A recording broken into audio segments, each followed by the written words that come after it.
My Vampire Brother's Keeper, Chapter 7, Dr. Ciaran. Valerio walked very slowly back to the clinic, and I followed a distance because I worried that he would be an easy target for an opportunistic robber.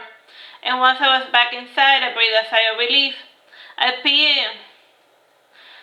Once he was back inside, I breathed a sigh of relief, and I peeped my head to the window, and Dr. Ciaran entered within to check up on his patient. "You're back early," said Dr. Ciaran. "The owner of the house didn't want me there, so I was forced to make a strategic retreat," said Valerio. "We vampires cannot linger for very long in houses we're not welcome. We can sneak inside for a quick bite." "Again with that nonsense. Honestly, Valerio, how many times must we go through this?" "You are not a vampire," said Dr. Ciaran, shaking his head sadly. "You can believe whatever helps you sleep at night, Doctor.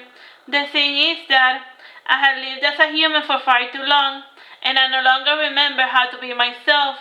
I squeeze my hands and I close my eyes. I try really, really hard, but alas, I'm not able to turn into a panther." The Florida panther, that was the animal I was able to turn into. You know that vampires turn into bats, rodents, and wolves. "Well, I was able to one-up them by turning into a kitty cat," said Valerio, and he stopped talking when he saw that the doctor, rubbing his temple, was shaking his head. "You could turn into a panther, neat," I said, coming out of my hiding spot. "And how fast do you run?" "I can also turn into a butterfly, not a pretty one, but a leaf one.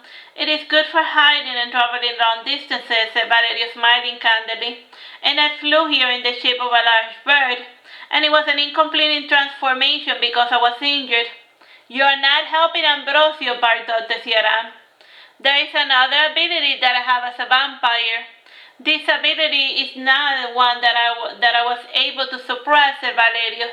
"Look into my eyes, very closely, mind you, and see what is reflected within them."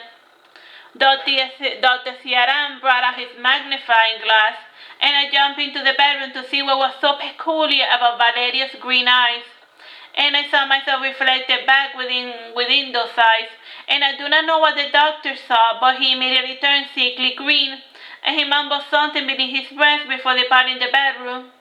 "What was that all about?" I asked, turning once again to look at Valerio. "I don't know," said Valerio, shrugging his shoulders. "The doctor is eccentric but nice. It is not often I meet a truly altruistic individual." "You won't see him so altruistic once he gives you the bill," I joked. And I gently placed my hand on Valerio's face, and I pushed down slightly with my thumbs to lower his eyelids. The right part was a little pale, and if I remember correctly, this meant that his hemoglobin levels were low. And in layman's terms, our dear vampire was still low on blood. When did your parents die?" I asked. "I am tired. Can you help me settle down?" said Valerio timidly. He would sigh wearily before he started getting undressed, and I assisted him with getting his shirt removed, and once he was down to just his jocks, he lay down on the bed. "This heat, and it's not even summer yet," protested Valerio, passing his hand over his sweaty forehead. "It is not usually this hot," I lied. "Can you fetch me some water? I'm so very thirsty," said Valerio, licking his trembling rosy lips. I went to the garden to pump some cold water from the river, and when I returned to the room I saw Valerio panting, and I touched his forehead. The poor bloke had a fever, and I gave him his water. He drank his water before sighing, and he closed his eyes. I started to depart, but I heard him call out my name, so I returned to his side. "Can you stay here until the doctor comes back?" asked Valerio. "I can call him," I offered. "Let him be. There are patients who are worse off than I am. I can wait," said Valerio, passing his hand over his blonde hair. And since he was awake, I decided to continue with my interrogation, and I asked, "Are there other vampires like you? And maybe we can return you to your own kind." "There are others like me. I am unique even among vampires," said Valerio. "Unique how?" I asked. Back when father was alive, he tried to integrate me into his clan. And while they relished in drinking of the blood and in the taking of the lives, I wanted to return to my mother's side. and his father's friends. My father's friends will bore me with their war stories. While the children were attacking me to see if I had inherited even an ounce of my father's strength, said Valerio, opening his green eyes. I envy you, Ambrosio. You were fortunate enough not to know your father, and your mother still alive. I am sorry you had such a terrible father, but do not ask me to feel fortunate for never knowing him. My mom and my dad's patients tell me that he was a good man, a good doctor, and a good husband, and I choose to believe them. I said, defending my own man. So yourself, can you pray for me a little while I fall asleep? Asked Valerio, closing his eyes. I half before looking out the window, and the sun was slowly setting over the horizon, and praying wasn't my favorite thing to do, and in the end my pity overcame my desire to return home. And I took the rosary that was hanging by Valerio's bedside, and the rosary design was for the Chaplet of the Divine Mercy, and this one was at least shorter and I knew it by heart, and when I was small I would hear it often, since my nursemaid would say it religiously to lull me to sleep. She was dismissed from my house after working for 2 years, and I don't remember what she did to warrant such expulsion.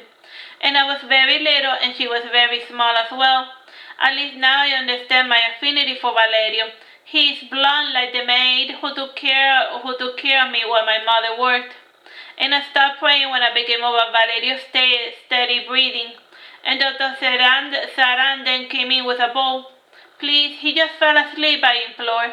He needs to take his medicine, said Dr. Ciaran caustically. The sooner the better. That doesn't look like medicine, I said, looking at the beaker with a red liquid.